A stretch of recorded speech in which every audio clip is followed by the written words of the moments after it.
เถระเพื่อนสหธรรมิกสหพรหมจารีทุกรูปทุกองค์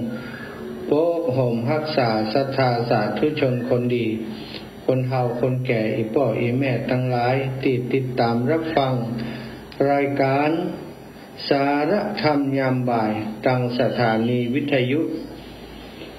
คลื่นสีขาวเพื่อชาวประชา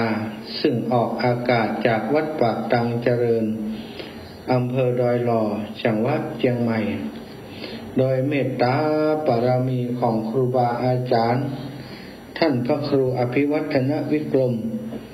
ผู้อำนวยการสถานีในเครือข่ายคลื่นสีขาว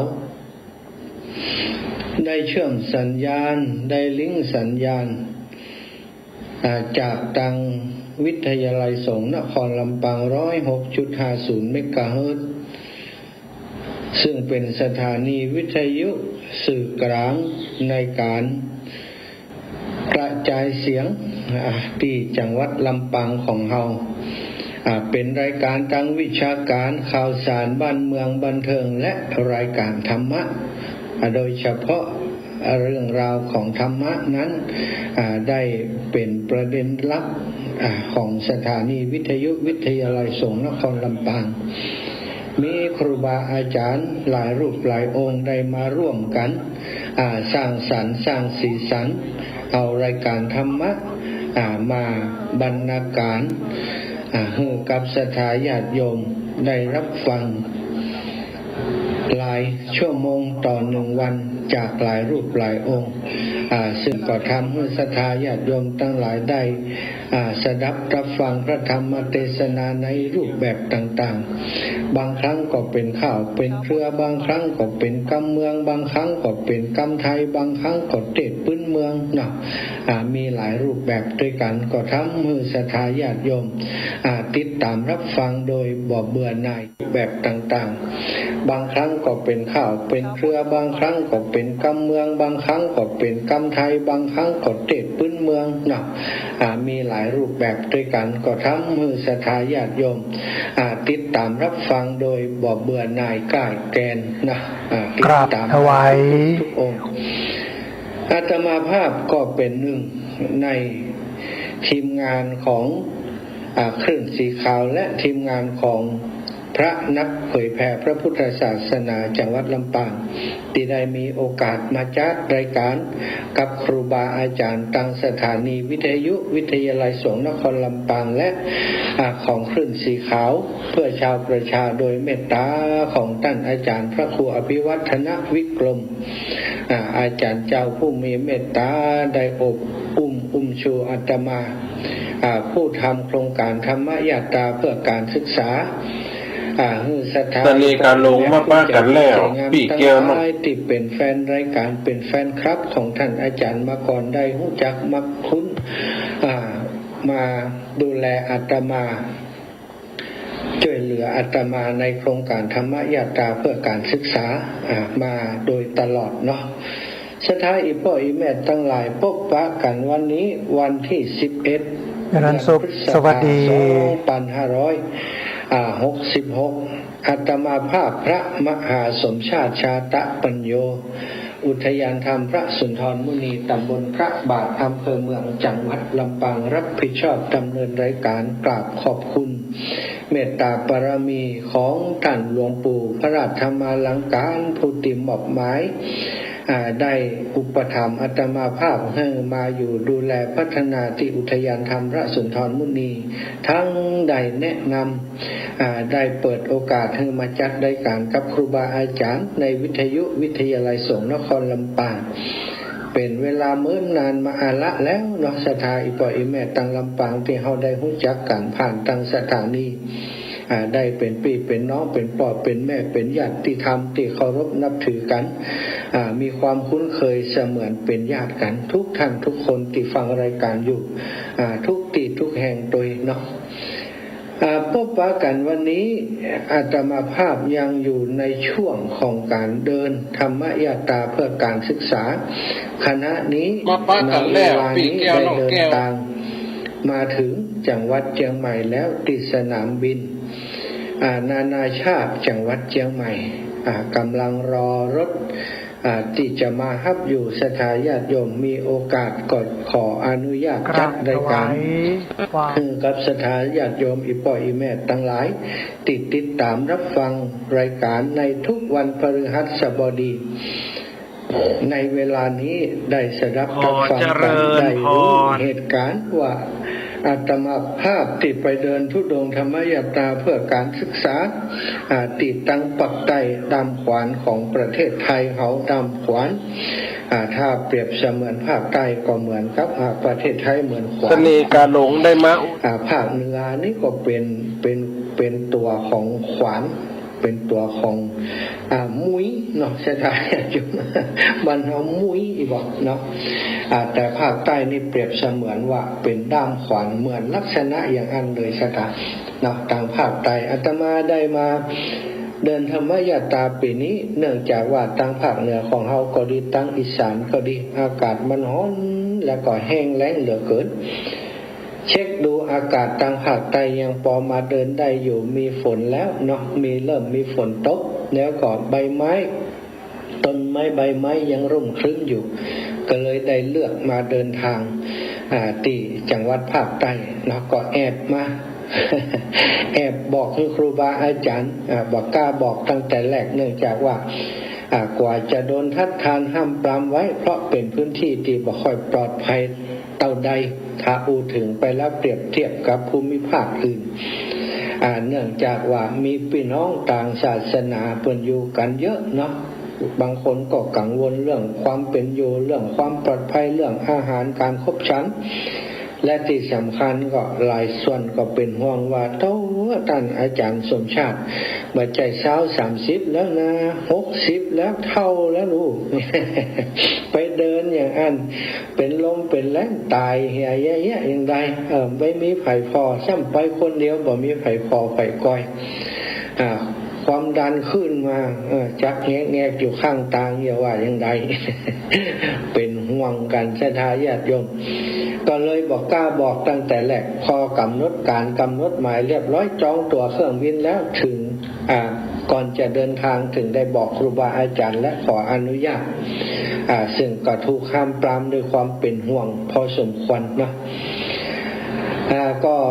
ครูบาอาจารย์เป็นห่วงเป็นสิ่งที่ทำให้เรานั้นต้องตระหนักว่าภารกิจครั้งนี้นั้นนะเราจะต้องทำให้ดีที่สุดเพื่อให้ความเป็นห่วงเป็นใยของเปิ้นนั้นมาลายหายไปในที่สุดต้องสร้างความมั่นใจให้กับครูบาอาจารย์และศรัทธาญาติโยมติดตามอยู่อาตมาก่อนเดินทางจากเชียงใหม่มาตั้งแต่วันที่22ศรัทธาญาติโยมมาถึงหาดใหญ่วันที่23จากนั้นก็เริ่มเดินธรรมยตราเพื่อการศึกษาจากอำเภอหาดใหญ่เตี้ยวตามถนนหลวงถนนใหญ่ศรัทธาอีปออีแม่ก็ได้ฉันอาหารแต่ละวันก็เหมาะพอดีเนี่ยเนาะเดินครั้งนี้นี่พอได้แจกอาหารสักต่อใดแจกอาหารหมายความว่าอาหารมันเยอะเกินจะต้องแจกให้คนที่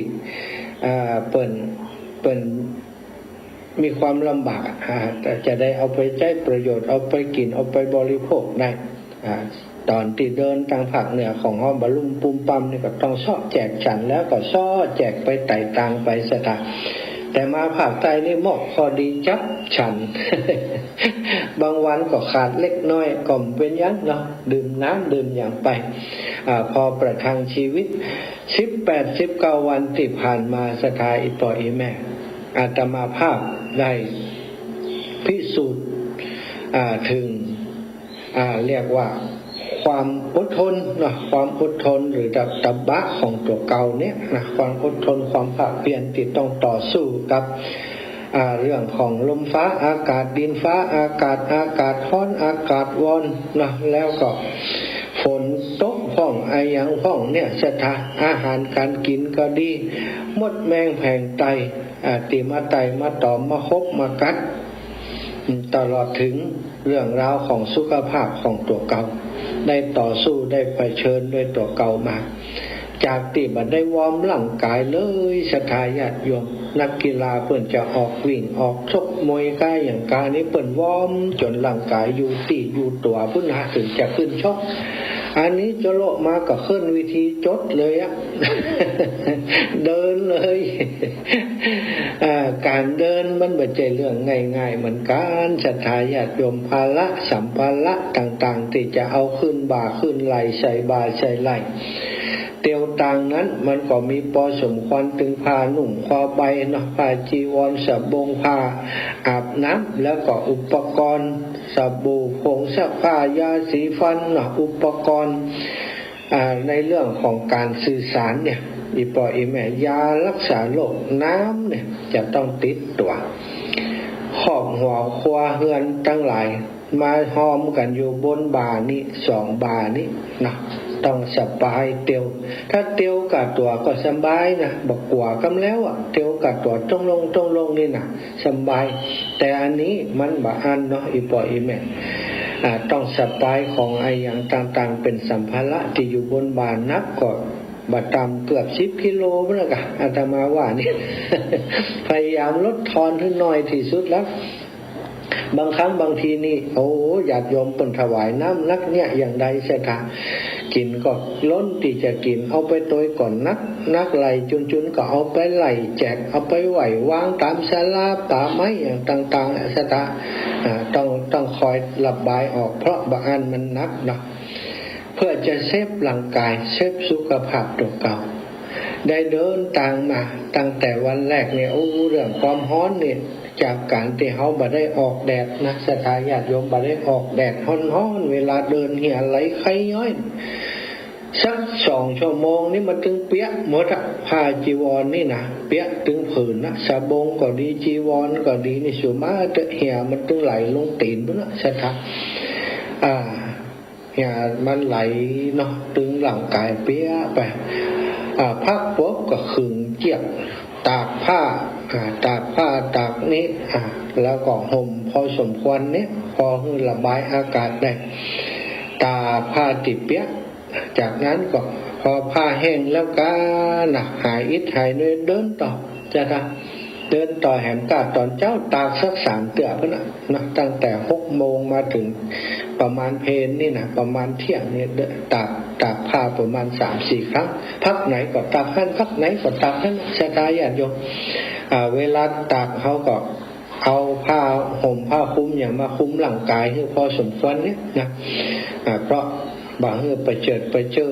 ร่างกายของพระภิกษุสงฆ์เนี่ยบางแต่อยู่ตั้งนอกวัดเนี่ยต้องห่มคลุมห่มอะไรอย่างต่างๆบางมันเปิดตัวเปิดเนื้อเปิดตัวเนาะเขาบัจเจกาลาวาสต้องมีสัมมาเป็นห้องว่าต้องมีการปฏิบัติสัมมาจาระในการปฏิบัติที่ถูกต้องสวยงามคนหันจะได้บันน่าเกียรติเปิดตัวกระดุมละเนื้อละตัวก็จะอายเพิ่นเนาะก็ห่มคลุมพอสมควร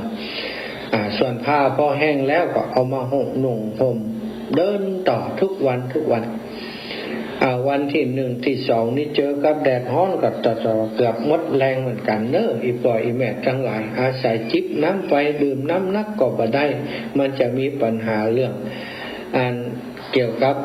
ถ้าน้ำนักนี่บวมติดตีนตีมือน่ะศรัทธาญาติโยมก็เดินมา3 วันแรกนี่เจอปัญหาเรื่องสุขภาพติดเจ็บเท้าเนาะศรัทธาญาติโยมที่เปิ่นดูตังไลฟ์สดก็จะหันว่าเท้าบวมเท้าข้างขวาบวมแล้วก็ปวดศรัทธาเดินจำตีนลงนี่ปวดทุกวันที่4ที่5นี่ยังนักอยู่วันที่4ไปหาหมอวันที่5นี่เริ่มดีขึ้นศรัทธาจากติดปวดนี่บ่ปวดแต่ยังบวมอยู่วันที่6ที่7ที่8หายเข้า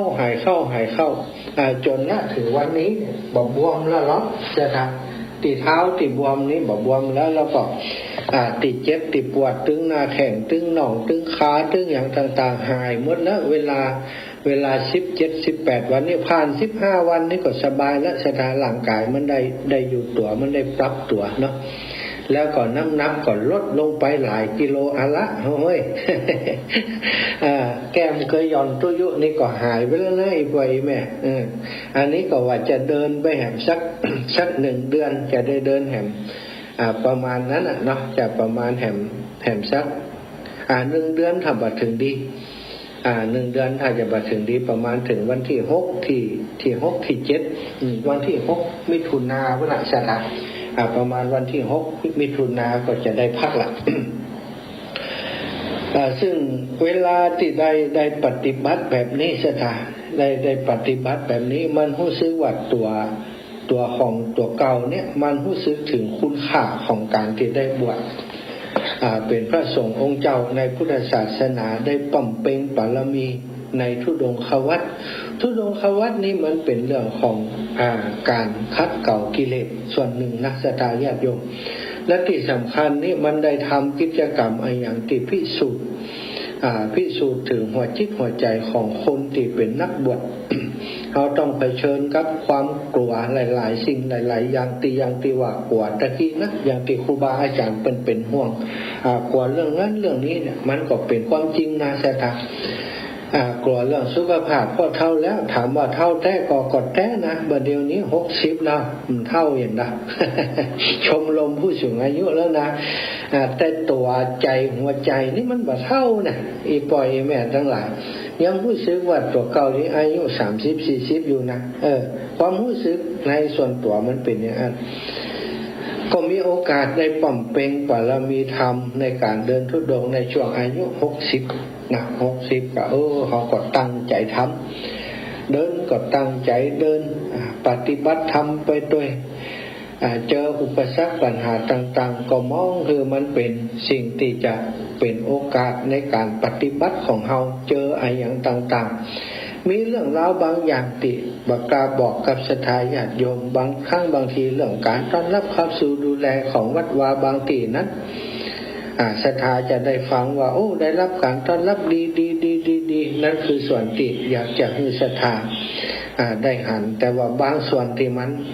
บอกค่อยเข้าทางก็บอกพูดถึงนะเพราะมันมีประโยชน์อย่างที่จะไปสนใจสิ่งที่มันแทนที่พระสงฆ์ไปหาการนี้จะต้อนรับขับสู่ดูแลกันไปหาอย่างเงี้ยรังเกียจรังงอนกันอย่างเงี้ยบางทีก็มีแต่ว่าก็ได้เอามาปฏิบัติเอามาคัดเก่าตัวเก่าว่าเป็นธรรมชาติเนาะวัดนี้เปิ่นบัดต้อนรับไปแหมวัดต้อนรับดีแต่ว่า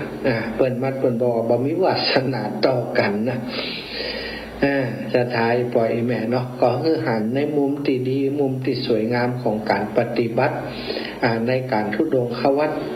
ตรงนี้นะเอาละก่อนที่จะพูดเรื่องธุดงต่อไปแหมสักเล็กสักน้อยก็จะคือศรัทธาญาติโยมได้ฟังบทเพลงธรรมคีตาเกี่ยวกับเรื่องราวของพระธุดงค์เนี่ยจะได้ฟังกันกิจกรรมธุดงค์นี่อย่างมีความสุขนะฟังจากคุณเพลินพรมแดนเปิดสรุปรวมชีวิตของพระธุดงค์หรือศรัทธาญาติโยมได้ฟังเนื้อขั้นรายการสักน้อย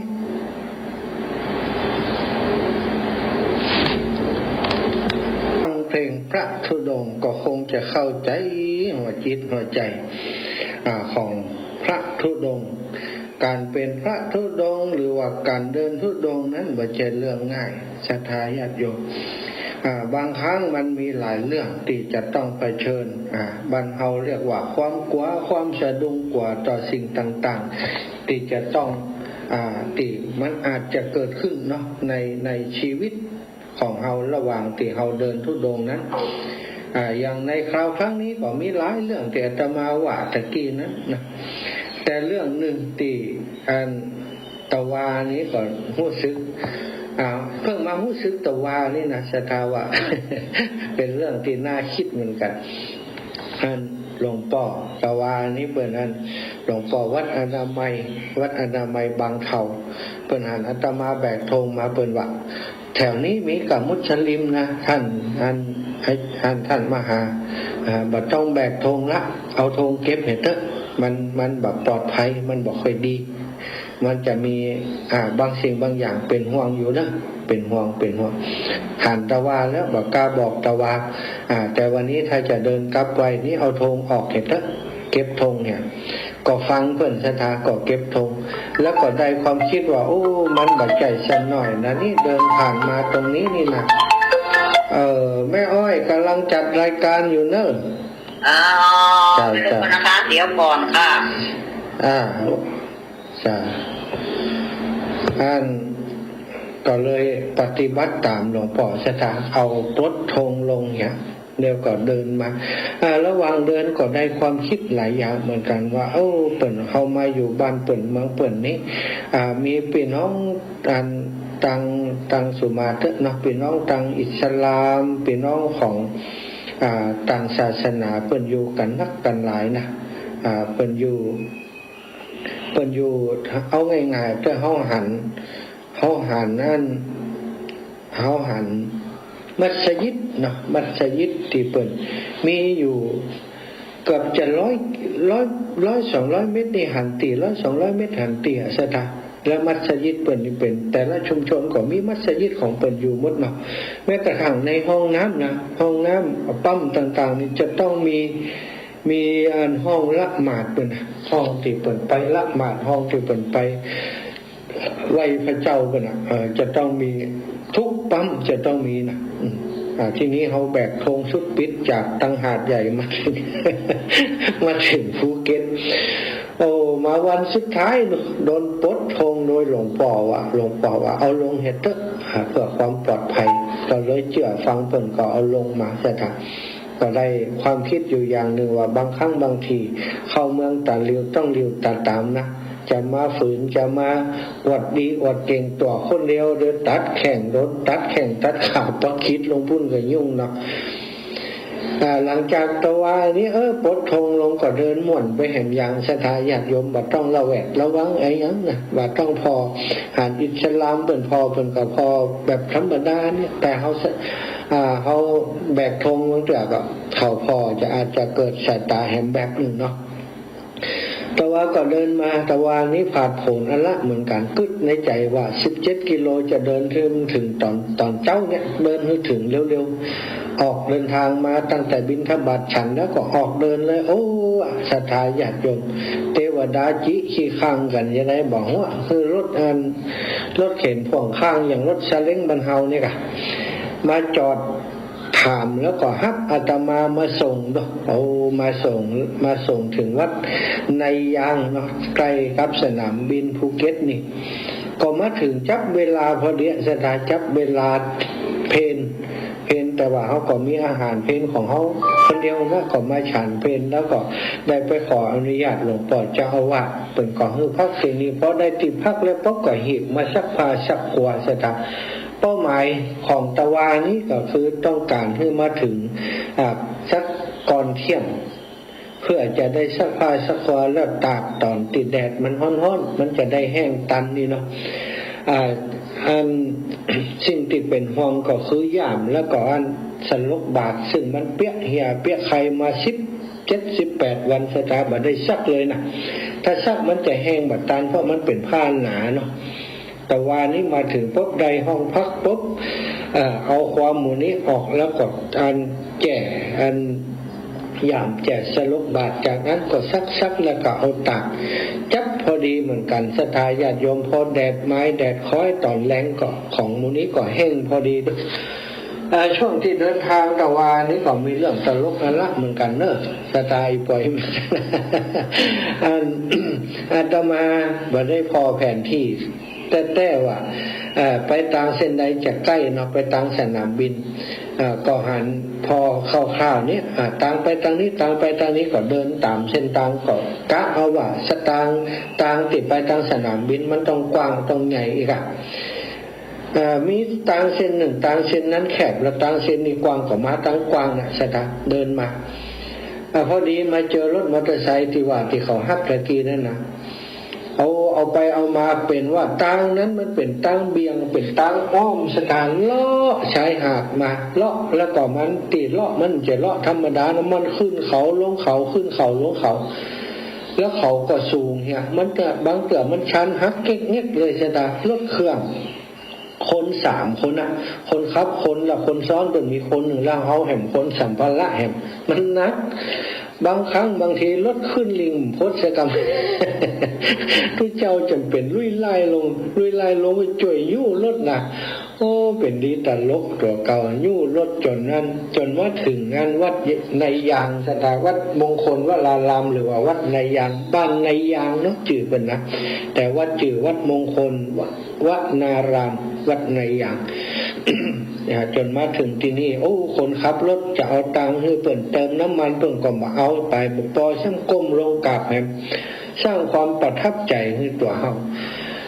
อันนี้ก็เป็นเรื่องที่แปลกที่ว่าเทวดาจิขี้ข้างนั้นสถาญาติโยมถ้าบ่มีเปิ่นฮับนั่นน่ะตะวานี้เดินวันค่ำก็บ่ถึงวัดแห่งนี้เพราะว่าเส้นทางที่อาตมาเดินนั้นเป็นเส้นทางที่อ้อมแล้วก็ขึ้นดอยลงดอยขึ้นดอยลงดอยน่ะบ่ถึงแน่นอนถ้ามาถึงก็ย่มแอบบ่ได้ซักผ้าล่ะแต่ก็โชคดีที่เดินทางมาถึงตามกำหนดการแล้วก็ตันซักผ้าซักขวาอันนี้ก็เป็นผลประโยชน์เนาะยกผลประโยชน์ให้เทวดาที่เมตตาหันใจโอ้เข้าใจมาส่งคือคนมาส่งถึงที่พักที่ยั่งเนาะฉะนั้นปล่อยแม่ทั้งหลายอู้ถึงเรื่องของความหวาดกลัวความสะดุ้งความหวั่นไหวนี้เป็นสิ่งที่เวลาเดินธุดงค์เดินธรรมยาตรานี้จะต้องเผชิญนักที่สุดอาตมานึกถึงพระพุทธพจน์นึกถึงที่มีเทวดาไปถามพระพุทธเจ้านะมีผู้มาทูลถามพระพุทธเจ้าว่าจิตนี้สะดุ้งอยู่เป็นนิดหวาดหวั่นอยู่เป็นนิดเดือดร้อนอยู่เป็นนิด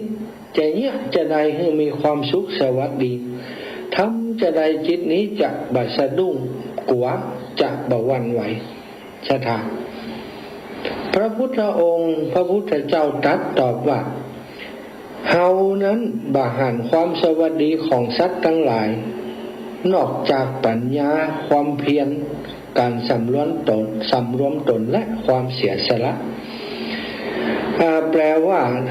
หัวข้อธรรมเพื่อไปประพฤติ4หัวข้อเพื่อจะบัสะดุ้งกว่านะศรัทธาญาติโยมข้อที่1ก็คือให้มีปัญญาขอบคุณปัญญาอบรมปัญญาคือมีปัญญาในการคุ้มครองตนคือมีปัญญาในการที่จะเอาชนะความทุกข์คือมีความเพียรในการที่จะละในสิ่งที่ควรละเว้นในสิ่งที่ควรเว้นทำในสิ่งที่ควรทำข้อที่3คือมีความสำรวมตนเช่นใช้คำว่าอินทรีย์สังวรคือถึงจะอย่างใดก็มีความสำรวมตนอยู่เสมอมีความสงบอยู่ในตนสำรวมตนอย่างที่ว่าบ่หลงละเลิงว่าร่าเริงอะอย่างมากนักตื่นเต้นอะอย่างมากนักในเมื่อโลกนี้มันลุกเป็นไฟอยู่ทำไมบ่แสวงหาดวงประทีปคือปัญญาอันนี้ก็เป็นการเตือนให้คนที่สำรวมตนอยู่เป็นนิจในปฏิบัติจะบ่สะดุ้งกว่าใช่ไหมอันข้อที่4ที่จะบ่ให้เฮาสะดุ้งกว่าคือให้มีความเสียสละทั้งภายในสละทั้งภายนอกสละวัตถุภายในสละภายในก็หมายความว่าชีวิตนี้ถ้าเฮายอมเสียสละต่อกิจกรรมต่องานที่เฮาทำนั้นได้อย่างที่คนที่บวชในพุทธศาสนาบอกว่าถวายตนแก่พระพุทธเจ้าถวายตัวถวายหัวแด่พระพุทธเจ้าปุรังทัตตวาเนี่ยพุทธศาสนาเนี่ยศรัทธาญาติโยมถวายอกถวายตัวถวายหัวแล้วก็กลัวอย่างละกำนั้นเนาะถวายไปแล้วเท่ากับว่าตายไปแล้วนะตายเพื่อพระพุทธตายเพื่อพระธรรมตายเพื่อพระสงฆ์รัตนะแก้วเจ้าอันประเสริฐนี้ได้อันนี้เสียความเสียสละภายในเสียสละวัตถุภายนอกที่ควรจะสละเพื่อเกื้อกูลแก่ผู้อื่นตามสมควรและสละความบดีภายในต่างๆเช่นสละความคิดที่บดีความอิจฉาริษยาความโลภความโกรธความหลงความสงสารตัวเก่าเอ็นดูตัวเก่านี่อันนี้ก็ต้องสละไปหมดความรู้สึกที่บดีเอาขวางไปให้หมด เมื่อเขามีคุณธรรมคุณสมบัติมีธรรม4อย่างนี้ก็จะบรรลุถึงความสวัสดีก็คือความปลอดภัยนั่นเองสัทดีกว่าการได้รับปอนติฮือกันไปฮือกันมาแต่นั่นก็ดีในแง่ความปรารถนาดีต่อกันแต่ปอนที่จะสำเร็จประโยชน์แท้จริงนั้นต้องเป็นปอนที่เกิดขึ้นในตนของเขาปอนที่เกิดขึ้นในตนนั่นแหละที่เป็นปอนที่เที่ยงแท้และยั่งยืนสถานอันนี้คือความสะดุ้งกว่าถ้าจะแก้ความสะดุ้งกว่าก็มีคุณธรรม4อย่าง4ข้อนี้ที่พระพุทธองค์ได้ตรัสไว้นะอันนี้คือมีเทพบุตรไปถามพระพุทธเจ้าแห่งซ้ำสถานเทวบุตรก็ยังกลัวนะเทวบุตรยังหวั่นกลัวจึงทูลถามพระพุทธเจ้าโดยคำถามที่ว่าตะกี้ถ้าความบัสะดุ้งกว่ามีอยู่ขอพระองค์จงตรัสบอกสิ่งนั้นเนี่ยพระพุทธเจ้าก็เลยตรัสบอกว่าความบัสะดุ้งกว่านี้มีอยู่4อย่างที่ว่าตะกี้ปัญญาคือโพชฌาตบะคือตัปปสาอินทรีย์สังวรคือการสำรวมอินทรีย์สังวราอินทรียสังวราและก็ข้อที่4การปล่อยวางโดยประการทั้งปวงสภานิสักขานะครับเรียกว่าการปล่อยวางในสิ่งทั้งปวงเมื่อมีธรรม4ประการนี้ก็จะหมดความสะดุ้งกว่าถึงความสวัสดีถึงความสวัสดีความมีสวัสดิภาพบักหัวยังใช่ไหมปัญญาผู้มีปัญญานั้นบอกว่าจะเป็นปัญญาต่างๆโลกหรือว่าต่างธรรมย่อมมองเห็นสิ่งต่างๆทั้งปรากฏการณ์และสิ่งอันอยู่เบื้องหลังของปรากฏการณ์ต่างๆตามความเป็นจริงเมื่อหันตามความเป็นจริงเสร็จแล้วก็หมดความสะดุ้งกว่าจะสามารถแก้ไขปัญหาได้โดยสวัสดีตัวอย่างเช่นเอายกตัวอย่างเช่นคนที่มีความรู้เรื่องไฟฟ้าเนาะเมื่อฟิวขาดก็ดีไฟดับก็ดีเนี่ยไฟดับมันเป็นอะไรอย่างเงี้ยก็ไปพอฟิวเนี่ยคนรู้เรื่องไฟฟ้าก็ไปละไปเตียนเบรกเกอร์เนี่ยไปพอฟิวขาดแล้วนี่ก็ไปชอบฟิวมาเปลี่ยนฟิวที่เหมาะสมเพิ่นถึงเขียนไว้กี่แอมป์เอกเพิ่นก็เขียนไว้ฮะคนที่รู้เพิ่นก็จะเอาฟิวขนาดนั้นมาเปลี่ยนเพียงพอเปลี่ยนฟิวแล้วกระแสไฟก็จะใช้ได้สามารถดัดแปลงฟิวที่ขาดนั้นแล้วกลับมาใช้การได้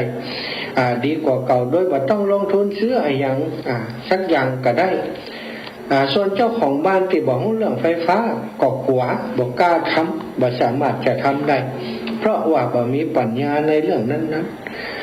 ในเรื่องอื่นๆก็เหมือนกันศรัทธาญาติโยมถ้าโดยเฉพาะในเรื่องของชีวิตก็ทำนองเดียวกันเขาก็ต้องถ้ามีความกลัวเกิดขึ้นกลัวตายก็กลัวนั่นกลัวนี้ก็ต้องมาพิจารณาทำไมเขาถึงกลัวเรื่องนั้นเรื่องนี้ชีวิตของเขามีความตายถึงที่สุดจะกลัวมันยังล้ำเหลืออยู่ในโลกนี้จะอยู่ที่ไหนมันก็ตายเหมือนกันเดินก็ตายเดินก็ตายเดินทุดงเดินไปก็บ่ได้กลัวยังเนาะชะตาที่เดินที่ผ่านมา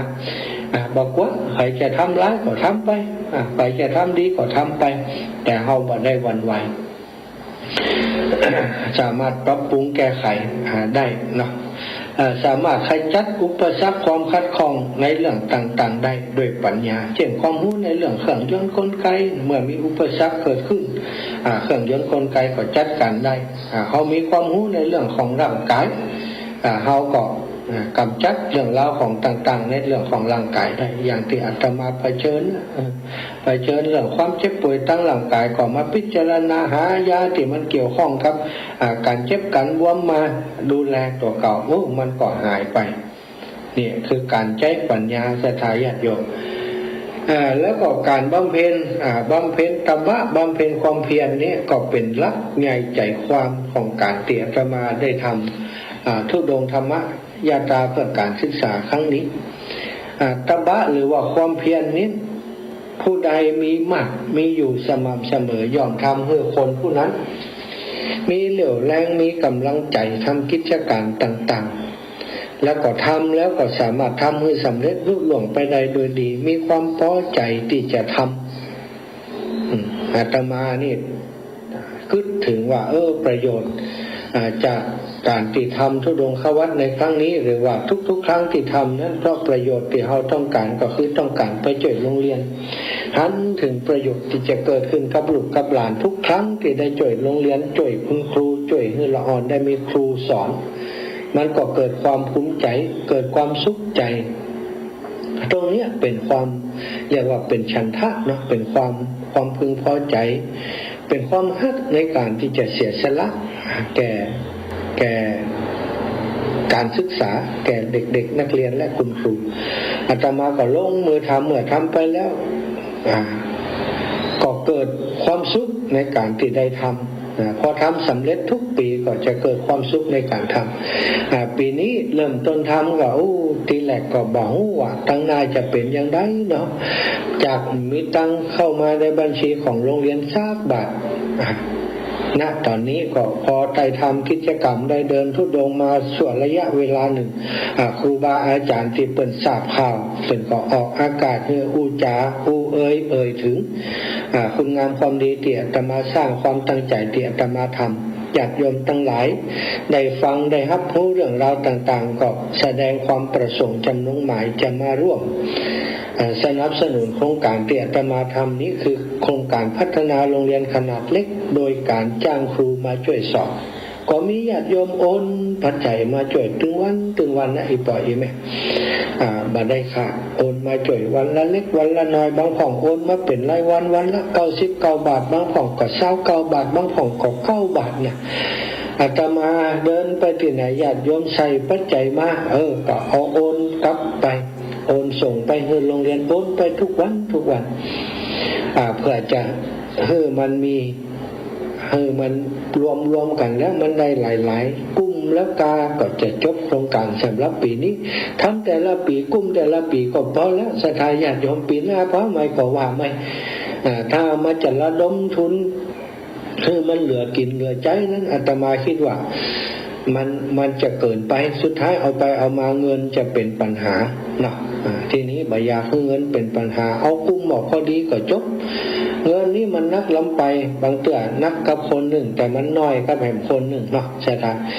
อาจจะไปเป็นเหตุเบียดบังจากศรัทธาญาติโยมทำให้เปิ่นได้รับความลำบากอาตมาไม่อยากจะทำอย่างนั้นทำหมอกพอดีหมอกพอตัวกลุ่มปอแล้วก็ยุดโครงการอันนี้ก็คิดว่าแหมสักเดือนหนึ่งก็คงจะยุดโครงการได้แล้วพักโครงการได้เพราะตอนนี้ทราบว่าครูบาอาจารย์ได้เมตตาจะมาจัดกิจกรรมสนับสนุนช่วยเหลืออาตมาในครั้งนี้โดยการจะมาหล่อเตียนติดโรงเรียนบ้านทุ่งโป่งเพื่อจะแจกในพื้นที่ของไปถวายในพื้นที่ของอำเภอเมืองปางและพื้นที่จังหวัดใกล้เคียงจังหวัดลำปางเนี่ยกิจนักจะทาเป็นส่วนใหญ่แล้วก็กิจกรรมในครั้งนี้ถ้าได้ปัจจัยครบที่โรงเรียนแล้วก็จะปัจจัยติดส่วนที่เหลือก็จะได้มอบให้กับกองทุนเป็นการน้ำกับไฟคือสถานีวิทยุ 106.50 เมกะเฮิรตซ์ซึ่งตอนนี้ยังมีทุนอยู่บ่เพียงพอที่จะดำเนินกิจการในอย่างต่างๆแม้การน้ำกับไฟบางเดือนก็คัดข้องต้องมีสำรองให้ตลอดเวลาเนาะจะทายปล่อยแม่ทั้งหลายต้องอาศัยตบะความเพียรการทำสำเร็จนั้นเป็นกำลังใจเป็นแรงบันดาลใจทำยิ่งขึ้นและสำเร็จมากขึ้นความสำเร็จผลตามที่ต้องการนั้นก็เป็นการบรรลุถึงความสวัสดีในเรื่องของชีวิตเหมือนกันนะศรัทธาอาตมาได้ทำมา 2-3 ปีนี่พอบรรลุถึงความสำเร็จแล้วมันรู้สึกว่าชีวิตมันมีคุณค่ามันมีความสุขสามารถเอาชนะปัญหาอุปสรรคต่างๆได้ในการที่ได้เดินธุดงค์ธรรมะยตาตบะหรือว่าความเพียรเป็นธรรมเครื่องเผาผลาญบาปทั้งหลายด้วยเผาผลาญอกุศลกรรมกิเลสที่เกิดขึ้นในใจและเผาใจให้เล่าร้อนเหมือนไฟที่เกิดติดสุมด้วยฟืนนะหรือหญ้าแล้วเผาไหม้หญ้านั้นคือฮ้อนตบะกิเลสคือไหม้วอดวายไปใจของเฮาก็สงบเยือกเย็นถ้าเฮาเผากิเลสคือมันวอดวายไปโดยตบะโดยความเพียรนี้ จิตใจเขาก็สงบเยือกเย็นเหมือนเขาเผาเศษขยะเศษใบไม้อย่างต่างๆสตางเพราะสิ้นเชื้อแล้วนะใจเขาก็จะได้สงบลมเย็นทีนี้การเผากิเลสการเผาความอิจฉาริษยาต่างๆนั้นก็ต้องอาศัยจิตใจที่เมตตาจิตใจที่เสียสละนะพร้อมกับการคัดเกลากับการเดินอย่างต่างๆนี่ก็ถือว่าเป็นการคัดเกลาไปในตัวอาตมาได้ทำมา 3-4 ปีนี่รู้สึกว่าจิตใจของตัวเก่าจากคนการที่เป็นคนอารมณ์ร้อนบางครั้งบางทีก็พิจารณาแม้กระทั่งการเดินอยู่นะถ้าคิดถึงบางสิ่งบางอย่างที่เป็นอารมณ์เก่าๆนะศรัทธาญาติโยมก็หูตันมันเอาแหมละจะพูดถึงเรื่องนั้นเรื่องนี้จะปาตัวเก่าทุกเนี่ยเขาก็จับมันเอามาอยู่กับติเอามาเดินด้วยกันนี้สาวก้าวซ้ายก้าวขวาซ้ายขวาซ้ายขวาปัจจุบันอดีตอนาคตปัจจุบันอดีตอนาคตเนี่ยทุกก้าวอย่างศรัทธาญาติโยมอาตมาจะคิดถึงเรื่องนี้ก้าวแต่ละก้าวนี่เขาทิ้งอดีตไว้เบื้องหลังทุกก้าวที่เขาก้าวอยู่ทุกก้าวนี่เขาได้ทิ้งก้าวที่ก้าวมานั้นออกไปเป็นอดีตหมดตั้งแต่วันที่23นี่กี่ก้าวบ่ฮู้แล้วศรัทธาจนมาถึงวันนี้เนาะก็ต้องขอบคุณนะสำหรับกำลังแรงใจที่อยู่ตั้งบ้านตั้งช่องอีปออีแม่ตั้งหลายอาตมาเดินธรรมะอยากตาไปโดยจัดได้การไปโดยแล้วก็ไลฟ์สดทาง Facebook ไลฟ์โดยก็มีญาติโยมติดตามได้ให้กำลังใจตลอดคือกำลังใจส่งกำลังใจมาหาส่งกำลังใจมาหามาทักทายคือกำลังใจกับคนทำงานที่อยู่หน้างานอย่างอาตมานี้ก็ทำให้แต่ละวันนี่รู้สึกถึงคุณค่าของการสร้างคุณงามความดีของการเสียสละที่สำคัญอย่างยิ่งปีนี้อาตมารู้สึกว่าเดินแล้วมีความสุขใจเป็นที่สุดเนื่องจากว่าตั้งโรงเรียนบ้านทุ่งโป่งเนาะซึ่งเป็นโรงเรียนที่อาตมาได้ช่วยเหลือมาหลายปีแล้ว